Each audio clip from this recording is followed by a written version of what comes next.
Welcome back, guys. I trust you've been staying safe.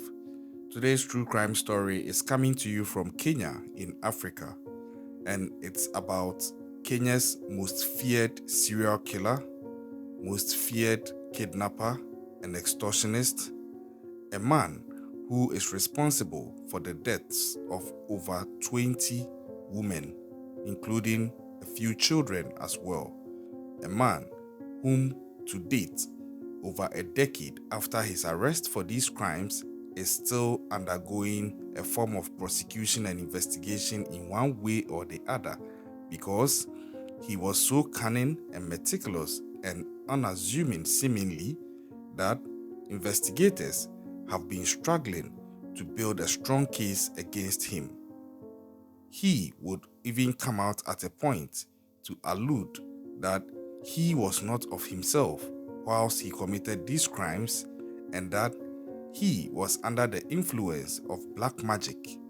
He was actually being manipulated with black magic by a woman who was at a point in time his teacher during his primary school.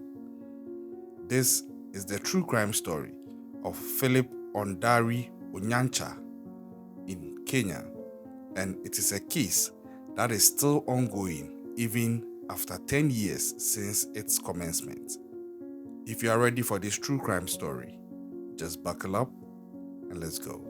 So, before we get into this true crime story, kindly subscribe to the channel if you haven't yet done so, and type RIP to all the victims so that we can show some love and condolence to the family of the victims who have been lost to the hands of this ruthless serial killer.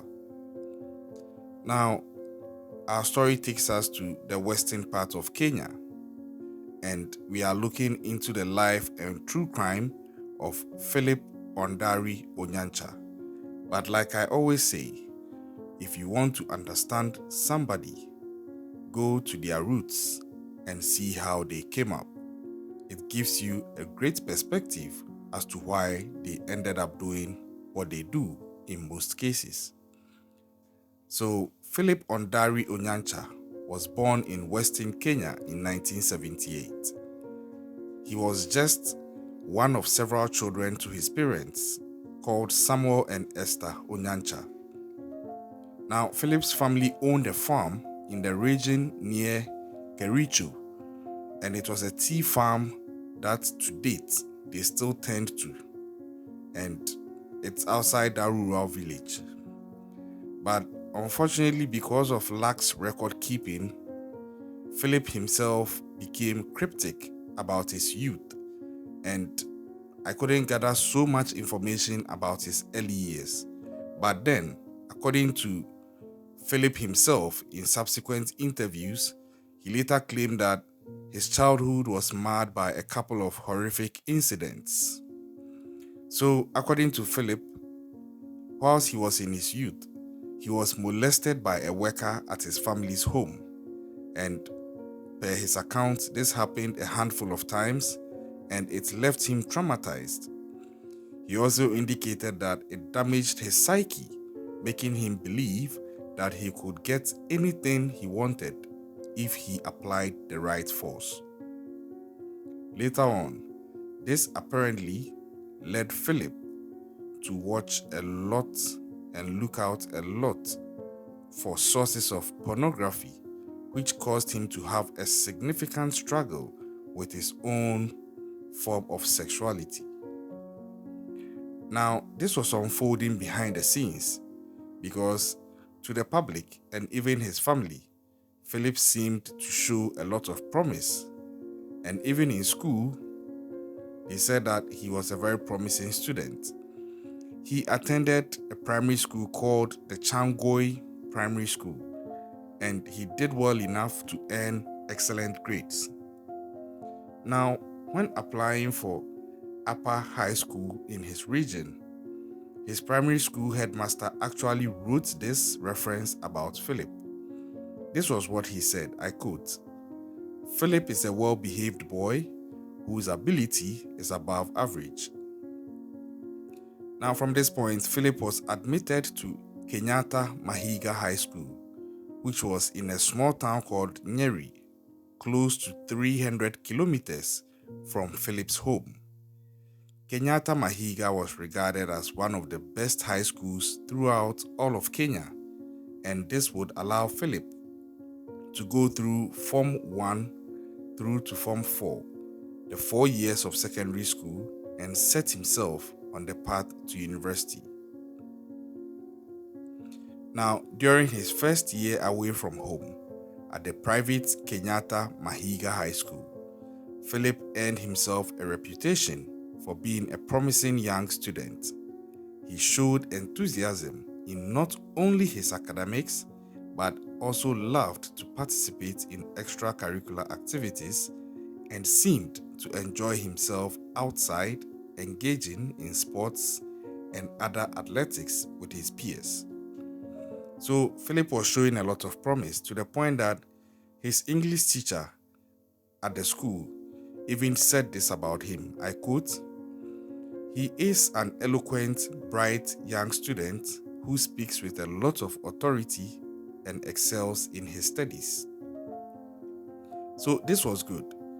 Philip was on the right track seemingly, but it wouldn't last, because heading into his second year of the school, though, trouble was brewing. Some of Philip's more troublesome behaviors began to present themselves as he entered his second year. Gone was the Philip of Form 1, who showed a lot of initiative and tried to prove himself to the older children. Now, entering the second year, Philip seemed to let his age get to his head incredibly, and he began to take it out on his vulnerable classmates. Philip's maths teacher indicated that, I quote, "When he arrived here, he was a very dedicated student who led his class for several terms, but when he got to Form 2, he appears to have lost his marbles after he was suspended for bullying Form 1 students." But the question is, what went into this alleged bullying? It would later be learned that Philip wasn't just being accused of bullying, but rather he had been accused by one Form 1 boy of trying to sodomize him.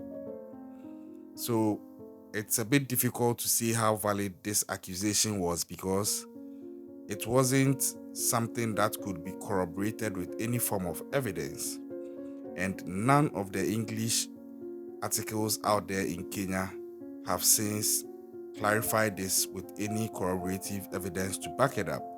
But this was the accusation that was put out against Philip at the time. Nonetheless, this accusation seems to have been half-heartedly investigated, and it found nothing substantial to support it. So, after a 2-week suspension, Philip was readmitted to school and resumed his studies. But then, after returning, Philip was never the same. His English teacher, who once lauded his enthusiasm, had this to say from this point going. I quote, "He returned to school, but he had lost his will, he had lost his lust, his lustry, let me put it that way." Now, his biology teacher also said this about him. I quote, "This formerly energetic boy who participated in ball games and athletics was never the same again. We watched him spiral into a pale shadow of himself."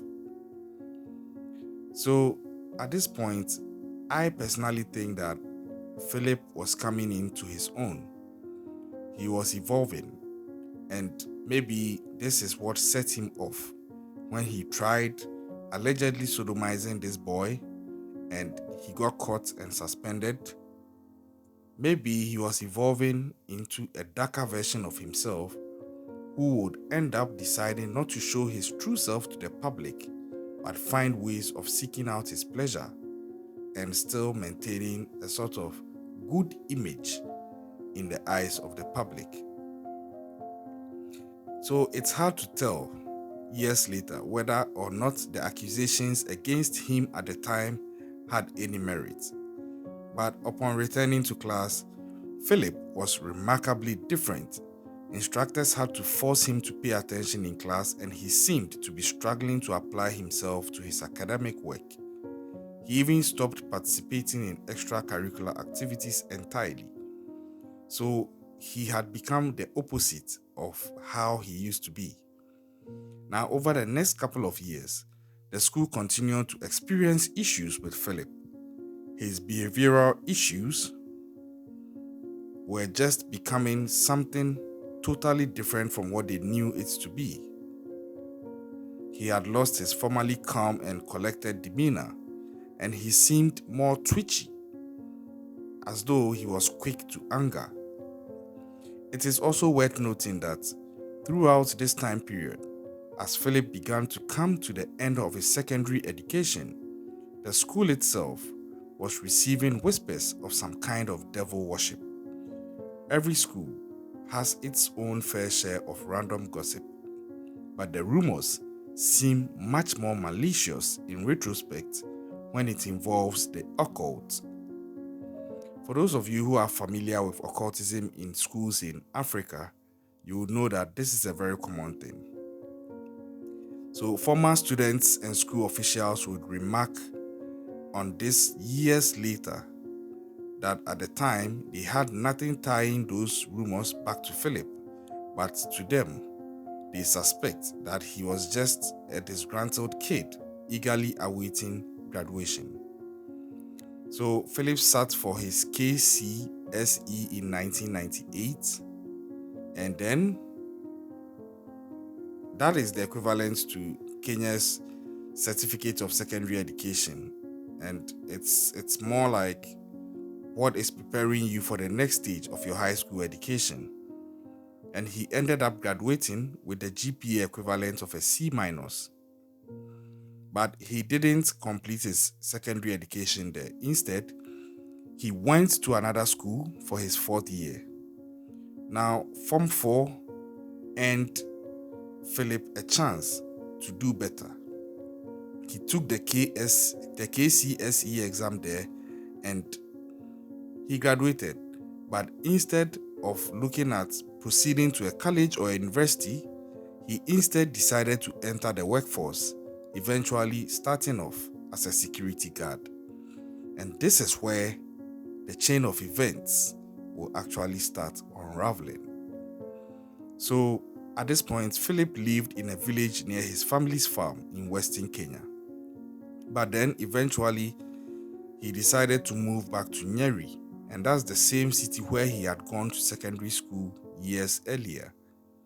It would later be learned that Philip was forced out of his family village when he was accused of attempting to rape a neighbor, and he moved back to the only other region he was familiar with. So the question marks were increasing. Don't forget, he had actually been accused earlier of trying to sodomize a boy in school whilst he was in senior high school, and now he's been forced to move out of his village because he's been accused of trying to rape a neighbor. But Philip says that that accusation on the rape was not true. He claims to have made the move to Nyeri nearly 300 kilometers away because he was hearing voices, and the voices that he was hearing have been there since high school, in that the volume of these voices and its intensity were growing, and they were encouraging him to make rash decisions. And guess what? One of these rash decisions included a decision for him to kill or take someone's life. Over the next decade or so, following the conclusion of his secondary education in the late 1990s, Philip Onyancha entered the workforce. Now, he worked primarily as a security guard who was employed by a company called G4S, which is a global security firm. As such, Philip was often moved around and began to work as a guard at various companies as well as private residences. Note this down because it gave him an advantage: access. Philip eventually married a young woman called Lydia Nyaboki, and in the mid-2000s, following his move to Nyeri, the two, after getting married, moved to Nairobi, where they lived in a small one-bedroom house along with his brother-in-law, a sister-in-law, and 2 children. One of the children was Philip and Lydia's son that they had born in 2008. Now, when the child was still an infant, Philip's wife, Lydia, began to grow suspicious of his odd behavior. She had always known him as a kind and compassionate man, but then he began to spend odd hours out and about, in particular staying out unusually late and hanging with unknown acquaintances. Eventually, in June of 2009, Philip's wife confronted him, telling him that if he has another wife somewhere which she thinks he does, he should just come clean to her and allow her to leave. But despite her fears, Philip was able to convince her and insisted that nothing of that sort was going on. And he remained calm and committed to Lydia and their infant son and continued providing for their young family. Outside of his home, however, Philip struck neighbors and acquaintances as a seemingly normal guy who, from time to time, would randomly do strange things. Neighbors say that they barely spoke with Philip, if at all, but they did, or if at all they did, he seemed odd. He would say weird things and lash out in certain ways, like turning off the main power breaker to the entire neighborhood. When neighbors complained about this type of erratic behavior, he responded by threatening to hire someone to kill them. When he did more unusual, annoying neighbor stuff, such as playing his music loudly late at night, nobody complained or questioned him because they were afraid of some kind of reprisal. Many ascribed his odd behaviors to him living in a small environment with no real room to breathe. However, others noted that a small growth was visible on the back of his head, a tumor which had slowly grown into the size of a small orange at around the time his behavior started deteriorating. Now, going into 2010, and this would be the year that Philip Onyancha would turn 32 years old. And at this point, he was still working for G4S as a watchman, or some would say a security guard. However, over the first few months of the year, his attendance had started to become spotty, and he was noted as being absent or missing from his post on multiple occasions. He had not expressed any kind of weird behaviors during his years with the security firm, but multiple unexcused absences is a hard thing for an employer to look past. It came as no surprise then when he was fired in March of 2010. Now, note this: when a killer strikes, they usually lash out close to home. Most investigators start their investigation inside the family and work their way out. Occasionally, though, it becomes apparent that these crimes are not done by anyone with a personal motive.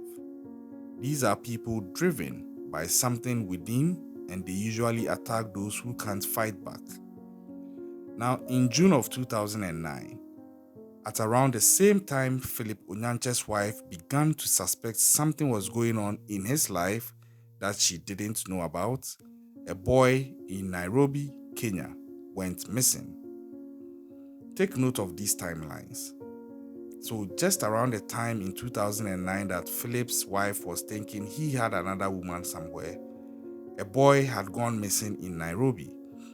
Now this boy was named Samuel Wanyonyi, and he was a lot like Philip. He had been similar to how Philip was in his youth, enthusiastic about his education as well. In fact, he had moved to Nairobi to live with his aunt because he was attending a prestigious school in the region. But only 3 months of being there, this boy went missing. He was gone for only 3 days before a note was left on the doorstep of his aunt's home. The note demanded 40,000 Kenyan shillings. And per the note, the money was to be sent to a phone number through a service called M-Pesa, which is a money transfer service. And this is the exact same thing that had happened to the family of another person who went missing called Catherine Chalengat, who was a missing mother that had disappeared from the region months prior in November of 2008.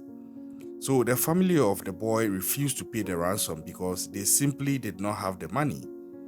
And that was when a second letter arrived at their Nairobi home along with some items of the boy, which he had been wearing when he was discovered to be missing.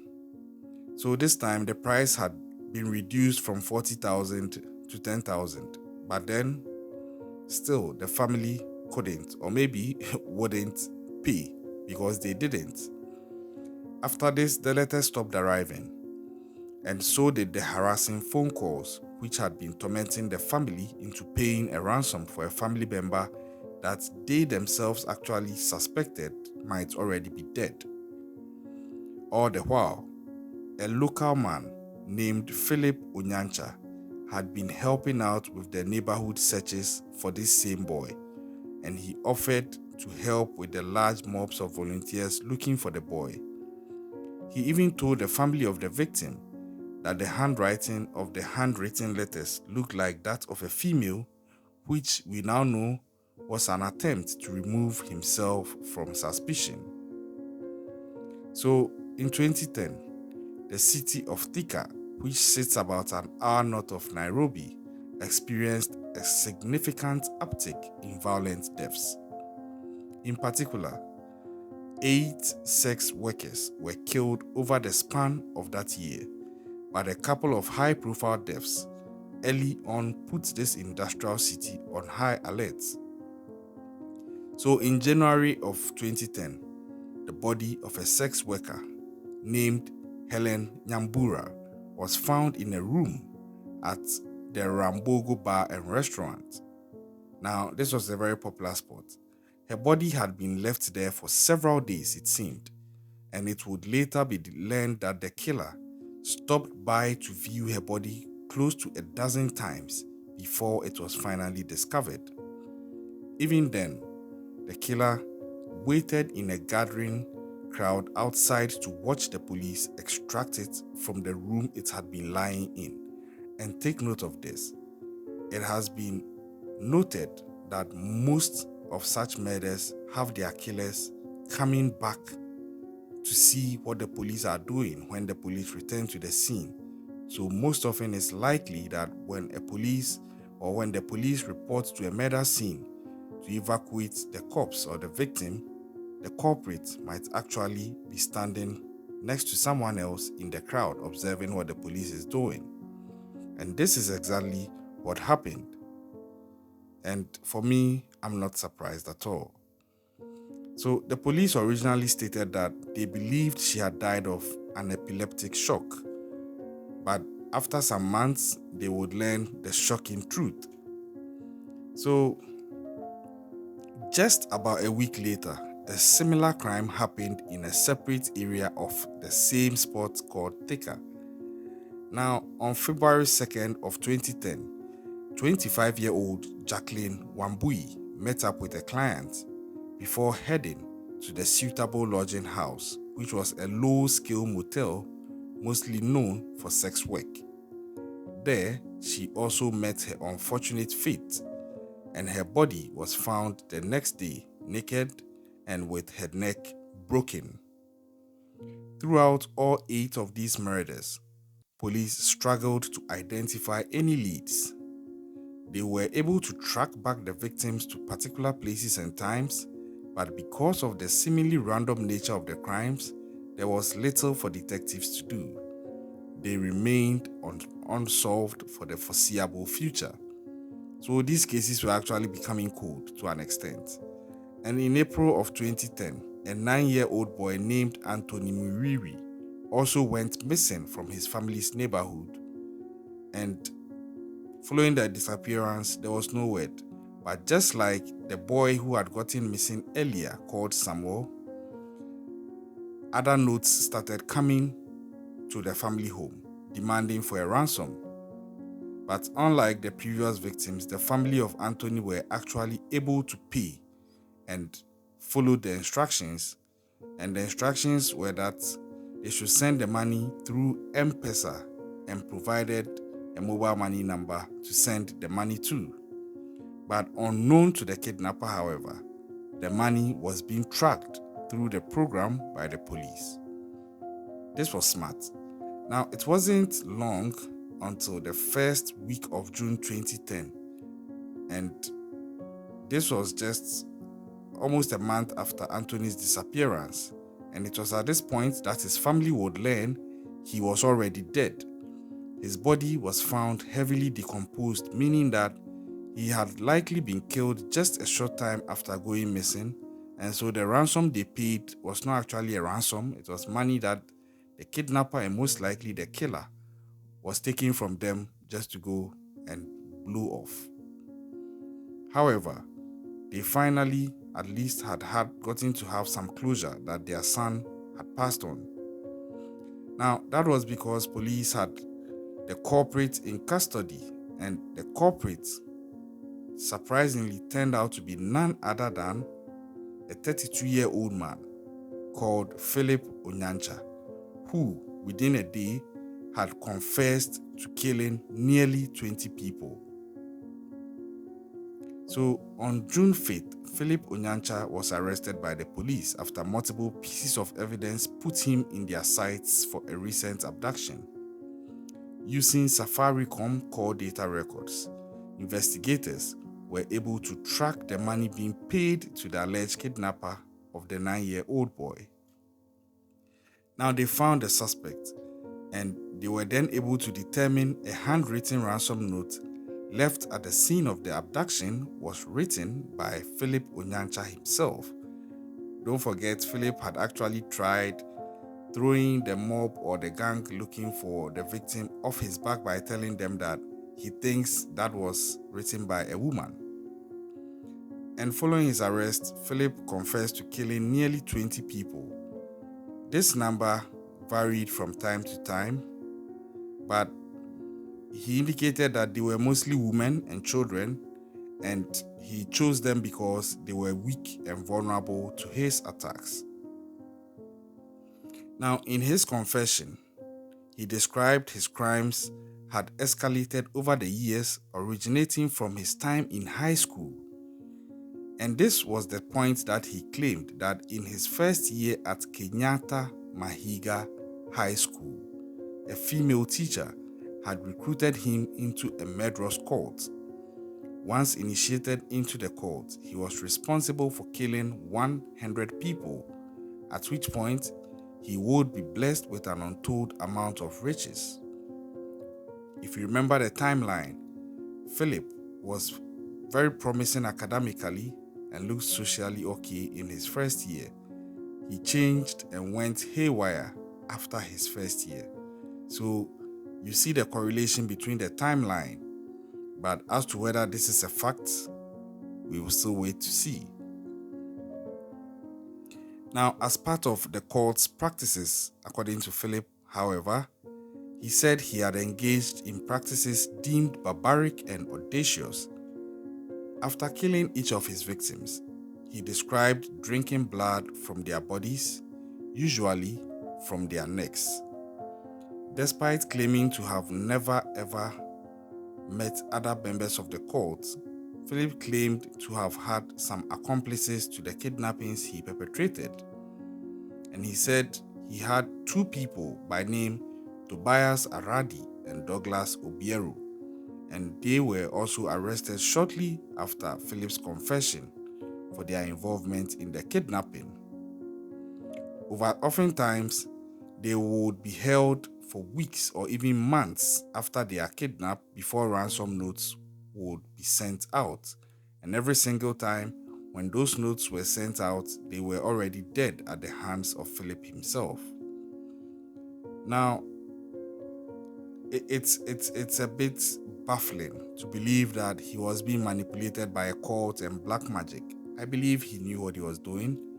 He's just finding a way to sort of shift the responsibility of him. Because despite having two potential accomplices arrested and accused of organizing and kidnapping of people and aiding and abetting in their murder, it still seems like Philip is trying to excuse himself from what he had done because he claims to have never met any of the other court members. And so to the police, it meant that they needed to find the woman that Philip alleged had initiated him into the cult.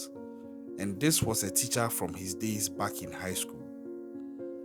So, of the people shocked by the news, none was hit harder than Lydia Onyancha, Philip's wife.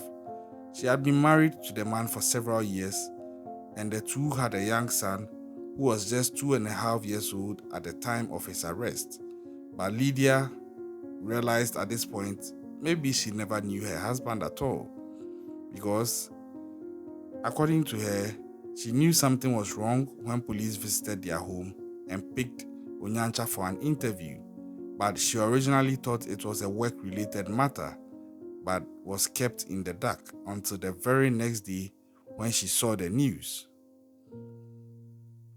Now, I'm imagining how she would feel, and my heart goes out to her and his child, because the stigma will transfer to them as well, just because he is her husband and the boy is also his son. Nobody would believe that his wife didn't know. They might think she knew, but she kept quiet because maybe she's profiting from it in one way or the other. And I think that is very, very unfortunate. So, over the next several days, word of Philip Onyancha's actions spread throughout not only the region of Nairobi, but throughout all of Kenya. And within a few days, he had become the most infamous and notorious and feared killer in the country. Publications described him as having the eyes of a fox, and his soft-spoken casual demeanor often drew comparisons to Ted Bundy. It was also noted that he had a large orange-sized tumor on the back of his head, something that led to several theories about his mental health and behavioral issues. Now, following the news of his arrest, Philip led investigators on a tour of his crime scenes. And this is where it even got barbaric, because this is where he had claimed to recall each crime as if it just happened. In some of the cases, the bodies of his victims had been found and were either unidentified, or their cases had simply been left unresolved. Philip's testimony was enough to bring those cases back to the limelight and give them some sense of resolution. Now, this trip took Philip out of Nairobi to the Central Province and Rift Valley, where Philip described killing victims and leaving their bodies in isolated, undisturbed areas. This even included some cheap lodges and motels, where Philip admitted to killing several sex workers. As you can guess, the reaction from the public was less than ideal. Angry mobs followed around the police cruisers and gathered around each crime scene, waiting for Onyancha to show himself. In some cases, furious onlookers even brandished weapons or nooses, threatening vengeance. In those first few days, at least 4 bodies were found. These were victims that had gone missing in the preceding few years and whose families had received no word of their whereabouts since. This included 2 bodies found in Karen, that's a western suburb of Nairobi, and Philip led police to a home where he had worked as a security guard. Don't forget, I said it gave him access. Now, at this home in the Arctic, police found the bones of a deceased young woman who Philip claimed he had picked at random while working. He had simply seen this woman on the streets and her life was ended by him. That is so sadistic and barbaric. Philip then led the police to the Nairobi Water and Sewage Company office building at a nearby Karen shopping center, where the body of another young woman was found in an exposed sewer drain. This would later be determined to be the remains of Catherine Chalengat, the 32-year-old mother of one, whose story I mentioned earlier in my introduction. She had been missing for 2 years at this point. Now, in addition to finding the bodies of the victims, Philip also gave investigators some resolution for unsolved cases. These included the unsolved deaths of Helen Nyambura and Jacqueline Wambui, two sex workers from Thika, whose bodies had been found just months prior inside cheap motel rooms. Philip then led investigators to the cramped, dirty rooms where both bodies had been found and claimed responsibility for their murders. Now, despite providing investigators with many answers regarding unsolved murders and kidnappings, there were many throughout Kenya that still had tons of questions. They wanted to learn what had driven this once promising young man to become the nation's most infamous and feared serial killer, and if there was anything they could do to prevent it elsewhere. Also, journalists were eager to know about this cult that Philip claimed to have involvement in and claims that seemed to fall on deaf ears. On what had encouraged him to start killing, Philip told local reporters that he felt a powerful and unstoppable urge to kill. He said he derived pleasure from strangling victims and drinking their blood. This guy is crazy. I shudder to think how you can do this and find that pleasure and go back to your wife and kids and pretend like nothing has happened. According to him, their blood fueled him and gave him supernatural abilities that allowed him to subdue victims much more easily in the future. When asked why he had targeted mostly female victims, Philip stated that when the urge comes, he finds that female victims are the easiest victims. And I quote, "When I meet my target, even if she tries to resist, she can't. I only need to greet her, shake her hand, and she becomes confused, kind of. One time in Nairobi, I managed to make a lady follow me only by talking to her. But because I did not greet her, she survived. I always went for the weak in society. You know, women and children are always weak and vulnerable, which makes them an easy target." This guy is sick in the head, honestly, because he knew his victims were weak. He knew they wouldn't fight back. They couldn't, actually. And he was just being a predator in that sick manner. Now, despite claiming responsibility for the killings, Philip almost tried to shirk responsibility by claiming that it wasn't him who had directed the killings. Again, he said he had been initiated into a cult that forced him to do these evil things. I quote, "My target was to kill 100 women. I managed 17, and there were 83 to go. After agreeing to join the cult, I graduated automatically. From then on, spirits will send me to go and kill. In the cult, it was like in a stage, and to go to the next level, I had to kill a lot of people and also meet the leader of the cult. I feel relieved. I am happy to have confessed all this. It was troubling. It was not my wish to do these evils. I know it is a crime to kill and it's against the 10 commandments of God, but you see, I was not myself. I regret a lot. I share the pain with the grieving families, but then it was not my fault. It was the spirits in me. I will not repeat what I have been doing because my initiators warned me that if I ever reveal it to anyone or confess, I lose the spirits and the power. I am now back to my senses. But let's take some time and analyze this spiritual excuse with our carnal common sense. So, if he's saying that his initiators or the cult initiators told him that if he confessed what he's been doing with the cult to anyone, he would lose his powers, and that he was not happy killing people and wanted to stop, why didn't he just confess earlier so that everything would have stopped? I think this guy is just full of shit. I think that he thinks he can find an easy way out by blaming his crimes on a spirit. But I'm sure he will come to appreciate at a point in his court proceedings and prosecution that legal matters have no regard for spiritual excuses. So he's going to do the time if he's convicted, and I hope he will.